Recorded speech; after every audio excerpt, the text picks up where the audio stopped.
Good day and welcome back to Fashion Upcycled, the program where we challenge the usual perception of fashion and incorporate all sorts of different unconventional materials. Today, we're going to be doing something different as we try out a new material, paper. So, what do you think? Uh, um, Next week's episode, which is books and paper culture. First of all, I remain Joshua Gele, and this is Shay. You forgot to introduce our names, but it's very okay. This week's episode, which is books and paper culture, it actually explores how designers are reimagining paper not just as something that we read or we used to write on, but more like as something that we wear. And when we say something like books, paper culture, it's it sparked something different in our mind. As per it's not something that one would usually think of immediately. Yeah, it's a very rare concept, a very rare channel, it's a very rare stream entirely. So I think that's one of the reasons why, or that's one of the reasons that led to the selection of this particular topic because books, paper, they are very unconventional, like you said. And the materials that are traditionally used for storytelling they're now being used to tell stories in a different way by what we wear every day. So yeah. Join us as we explore how books and paper step off the shelf load and into and onto the runway. So now we'll be discussing about the design process of these materials. We'll be discussing about the design process of these materials. Yeah, Shay, what do you think? Well, when it comes to design process, the first and foremost thing is always going to be the same material collection. Mm, And when it comes to these materials, designers will always go usually go to the same place where most people must usually discard all their old paper, all their old books, all their old novels that they're not reading anymore. Usually they go to recycling centers to get some of these materials. mm, And I say that when it comes to collecting all these materials, whatever material that whatever text that the paper may contain yes. will actually in a way influence the Mm, design of what they're going to create. mm-hmm. Like Yeah. if I'm reading a book about a specific animal, then that animal would also I would want to incorporate an image of that animal into what Mm, I'll be creating. mm-hmm. What do you think about that? Well, for me personally, you are right. But for me personally, I feel that when it comes to books and paper culture, the idea and the process of transforming them to like striking and creative fashion pieces is anything but ordinary, meaning that it's not ordinary at all. It's extraordinary. And then just like any design journey, it all begins, like you said, with a material selection. In fact, some designers, the materials they collect sometimes may influence the theme of a garment. Like now, like you said, if they are collecting tiger kind of tiger inspired books or maybe fish inspired books or a certain type of topic inspired books that may influence the theme of what that garments may end up being. Like for instance, the overall message of the piece, the paper, it might actually be related to the literature and text found in the paper that they collect here. Thank you for helping us understand that better. Yeah. Well, after paper selection, the one thing that comes after next is going to be, of course, the sorting, checking the thickness, the texture, and all the very material of the paper itself. Since paper isn't exactly a material paper is a very common material, and even though it's common, that doesn't mean that everyone knows exactly exactly how it's going to be made, and because of that, the material may be different. But for me personally, I feel that maybe the next step after gathering these papers or after selecting these papers could actually be strengthening the papers since papers they are very fragile.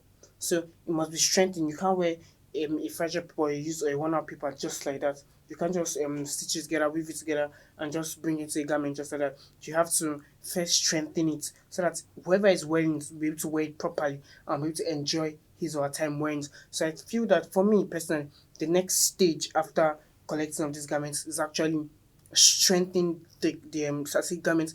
The next step after collecting this paper is actually strengthening the paper so that they can do what is required of them to do. And yes, to improve durability, designers strengthen the paper by layering, folding, weaving, rolling, or even coatings with eco-friendly adhesives. Yeah, and then and when they do this helps to like withstand movements while still preserving its original character, in the sense that it helps to withstand movement as per movement in the sense that it makes it strong, it makes it perfect in order to do what it's supposed to do. Yeah. Yes, that is true. Since paper is, well, naturally a very fragile material, you can't expect fashion made from paper to be able to be worn in every day. So it only makes sense that after that you need to strengthen the paper you actually collect. Yes, that is true. Thank us for that. Thank you for that insight. Yeah. And we see that once that process is done, um the creativity, their creativity, you can actually let their creativity truly shine. That means the value, the true context, the true um text, or the true theme behind that material can actually shine. And instead of just traditional stitching, traditional sewing, designers actually often rely on techniques like gluing, binding, interlocking, many of which are inspired by bookbinding and the likes of origami. And yeah. Yeah, that would make sense. Well, working with paper, and when people usually think I'm going to make something with paper, they usually think of origami. I like I myself actually tried that once. Origami is actually a pretty good way to start out working with paper. And if you're in the fashion industry, trying to make something out of paper, starting out with origami is actually a fun and actually a very interesting and actually like a good foundation to start off of. Mm. I actually feel like that is very good. Yes, thank you. Yeah, yeah. And we see that most of this work is done entirely by hand, not industrial materials, not industrial machines. Most of them are usually done by hand. And because of this, it requires patience, it requires precision, it requires professionalism, and it requires attention to detail. It means that you have to take note of each and every one of the detail while making this material. Like now, I'm making a cloth, I'm making a paper cloth. I may have to use my hand, yes, but it needs precision, it needs attention to detail, it needs attention to detail, it needs professionalism, it needs patience, it needs every skill you can ever think of in order to make it actually perfect. Yeah. What do you think about that? Well, I think that yes, most of what you just said is right. After all, we're working with paper here, something that can easily tear, something that can easily get moist, something that can easily fade away under pressure. If something like that can easily get messed up, it only makes sense that the process would require incredible patience and focus. Yeah. Yes, that is incredibly true points. Yeah. Yeah, and to top it all off, we see that the garments are assembled and styled. They are styled, different styles, different patterns, different ideas entirely, different um processes, different things are actually put into this garment to make sure that it's actually beautiful and it's elegant. And then you said that accessories like belts, collars, headpieces can also be crafted from paper. Yeah, belts, collars, headpieces, different accessories can actually be crafted from paper. And then we see that each finished piece reflects a deep understanding of the material and the craftsmanship. So each piece, each material, each garment reflects a deep understanding of this tool paper and of the craftsmanship. And then yeah, by that statement, this statement I just made, what do you have to say about it?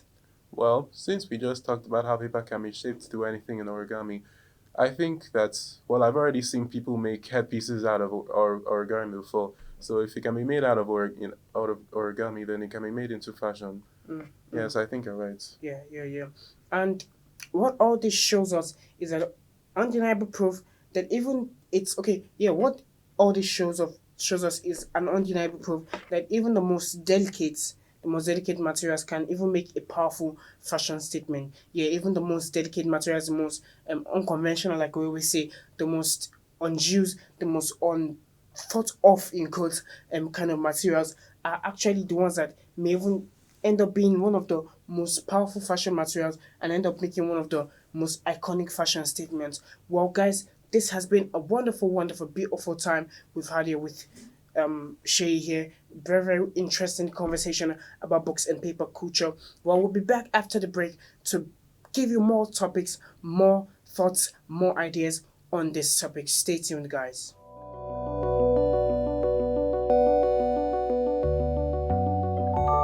The techniques that you find on the material level, so where fabric is created, where fabric originates from, has a very strong crafts language that has been developed in many cases and in many communities over centuries. And many of the techniques you find are woven into the. Hey guys, we are back after the break.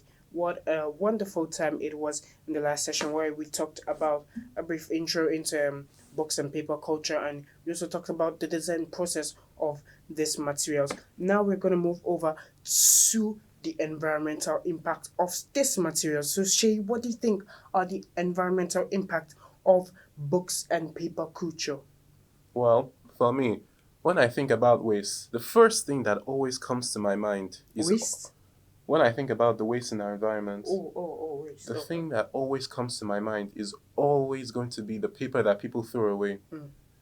Old notes, old flyers, even ripped out pieces of a novel that you maybe just threw away by accident. All this is always going to be around. It might just fly, and since it's so light, it always flies around everywhere without people having to even pick it up at all. Some people don't even know that. Some people don't even have to throw it away for it to get missing and get into the environment, to get onto the streets, to get onto the curve, to get onto the road, and get to all of our places. And since it can break apart so easily, specks of it can be found almost like everywhere. It doesn't matter where it has to go. It doesn't matter where you are. You can always find some speck of dirt of paper somewhere around. So I feel like when it comes to sustainability, books and paper culture will actually helps us understand that this material in our environment. There's actually a big problem of this material wastage in our environment. Mm, mm. And yeah, one of the strongest messages that we see when we hear of books and paper culture is actually sustainability, meaning that it can actually go on to be a sustainable fashion, a sustainable trend, even after it is refurbished, even after it is changed, even after it is turned around, and even after it becomes a very, very beautiful material. Yeah.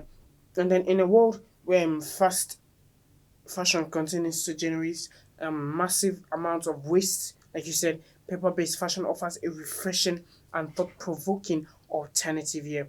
And we see that after these papers from those waste areas are brought in, after they are selected, you describe that they will be transformed, they will be turned, and um they will have meaningful and visually striking fashion pieces.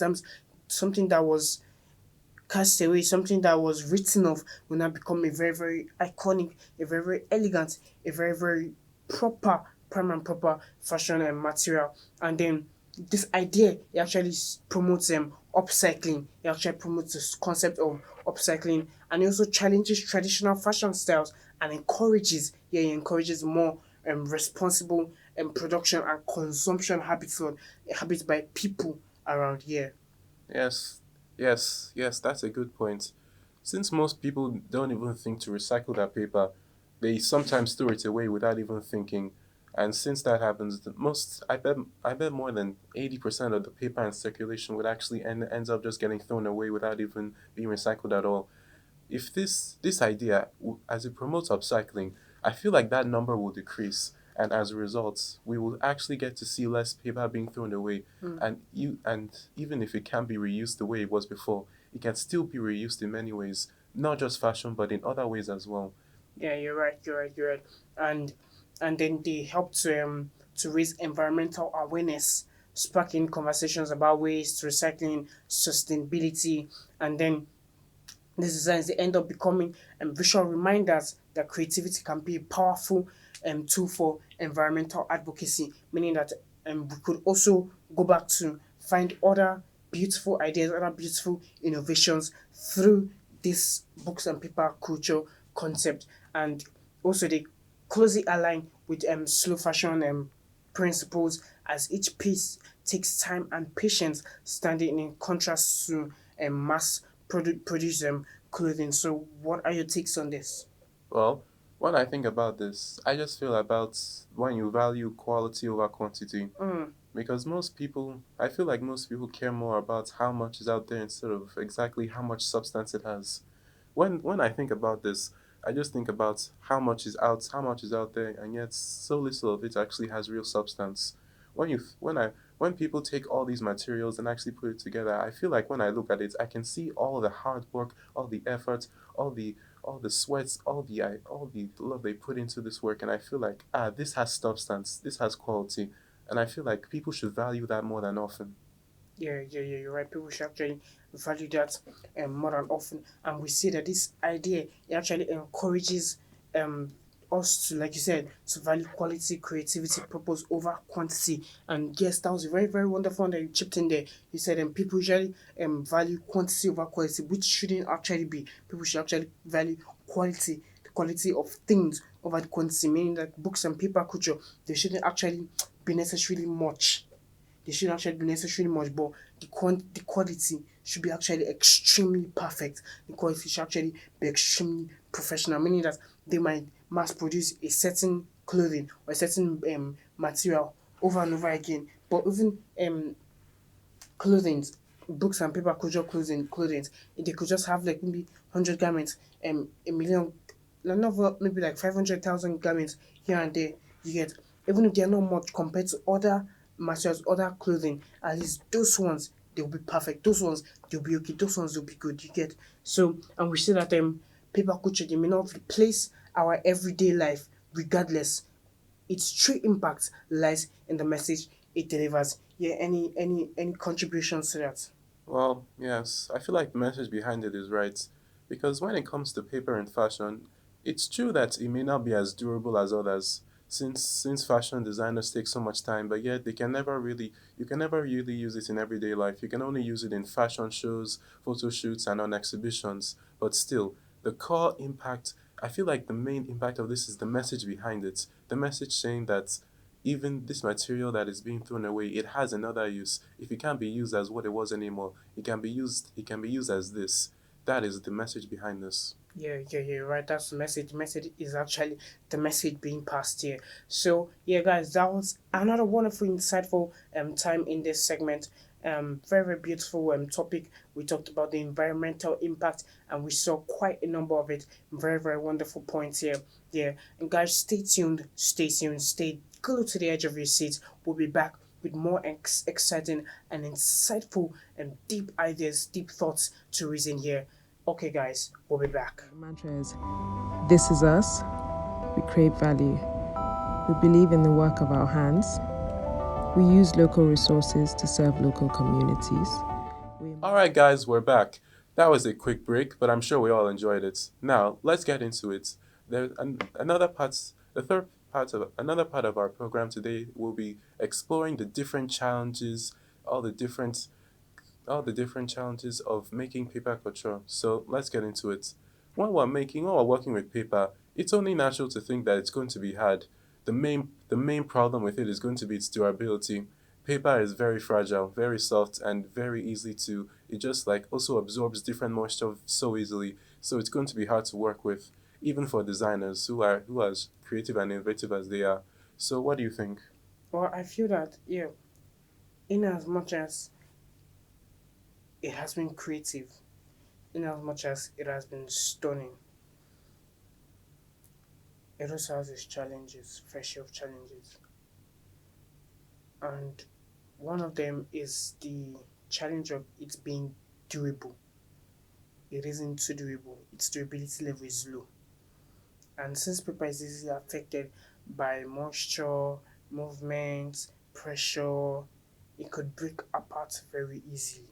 So when we are talking about sustainability, this might be, yes, an avenue of sustainability, but at the same time, it's a material that, or it's a clothing that you keep making over and over and over and over again. Why? Because it'll keep breaking apart easily. So the more, maybe if people enjoy the clothing and they wear it and it gets worn out and they throw it away, they have to keep buying, they have to keep buying, they have to keep buying. So it's something that easily gets used.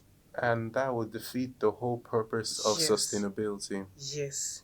It's something that breaks apart very easily, and as a result, it is unsuitable for everyday wear. It's just something that you wear on maybe special occasions or just like once in a while programs, once in a while outings. You don't wear them. It's not something you wear every day or every week, or you wear maybe every month. For those that maybe have variety of clothes, it's not something that okay, maybe say I wear every twice in a month. It's something that you wear maybe even at all once in a year. And even when you're storing it after that time when you wear it, you might have to even store it in a place whereby you might not get moisture, maybe moisture won't affect it, or in a place whereby it won't get damp, or in a place whereby it won't start having issues. You have to like store it in a very, very cool place, in a very, very proper place to get. Yeah. So and then because of this, elite designers to make most paper couture pieces for fashion shows, for exhibitions, for photo shoots, for stage performances rather than daily use. So this is only just based for like stage performances, for runways, for fashion shows, for exhibitions, just for show, for like sightseeing, but not that okay it's made for our day-to-day activities, you get. So that's one of its challenges. That's one of the challenges it has faced. So what do you think? Well, I think that yes, since it's not like we said before, since it's no longer since it's a material that isn't very solid, it's going to be something that you can't wear all the time. And since we're talking about sustainability here, we're talking about things that will last. And paper is something that isn't exactly designed to last. But still, even though it does not last, it can still be useful. Despite the challenge, many designers still find a way to get through it. Even if they can wear it, make it something they can wear all the time. Some may find a way, some might not. And still, even if it's hard for them to put away at times, they can still make sure that the materials they use can be used later on. Whatever way they can, it can still be used. Yeah. And still, not only that, but part of the challenge is again, in as much as I say it can still be used, but like in as much as it can be used, it won't be as comfortable as you might first think. Yeah, it won't be as comfortable as you might first think, and it's definitely not going to be flexible. Not like any other clothing that you wear and say, okay, I can move my hands freely, why? Because it's flexible. It's not going to be as flexible as you think. And most fabrics, they are designed to stretch and breathe, unlike paper. Paper, if you stretch paper, it's if you try to like stretch paper, it says paper is it's a bit hard to breathe inside paper, and this means that designers must find a way to balance out their like artistic expressions with like practicality. We're talking about being realistic and practical here. So and this often leads to like them dwelling on visual impacts over comfort. So they are dwelling based on okay, I want to make visual impact. I want to make impacts on the fashion industry instead of thinking of the forward benefits, the benefits ahead, the long term benefits, which is like comfort. Yeah. So So, like what you're saying is that in order for them to get past this, they might end up having to combine the materials with others just to make sure they can last. yeah, you're right. Yeah, that's it. And generally, it's unsuitable for like commercial use for consumers to buy to use. But like, it is actually perfect. It's actually perfect for like maybe runways, avant-garde, thereabout. But for like day-to-day usage, nah. And maybe in the future, you may see that maybe they might play a bigger role in conceptual fashion, serving as maybe a reminder that fashion is not just about what we wear, but also about the ideas we express. Yeah. That is true. And with all the advancements in sustainability and recycling going on, we might see a future. We also see a future where fashion and paper can actually be something that is actually seen every day, where people can actually put on their bodies every day and come out without any fear. But that's only speculation for now. And what do you think? Well, I don't have much thoughts about it. I think I've given all my thoughts concerning that topic. Well, you've said it all, Shay. You've said it all. Brilliant idea from you. It's been a wonderful time so far. It's been a beautiful time. Deliberating and discussing about the idea of books and paper culture, from the design process to the environmental impact, and then to the challenges it has faced. Well, it's thriving and it's doing well in the fashion industry, trying its best, trying its very best in order to break through here and there. Yeah, I remain Joshua Ogelenya, and this is Oluwaseyi John. We are from Fashion Upcycled. Please have a wonderful day. See you in the next episode.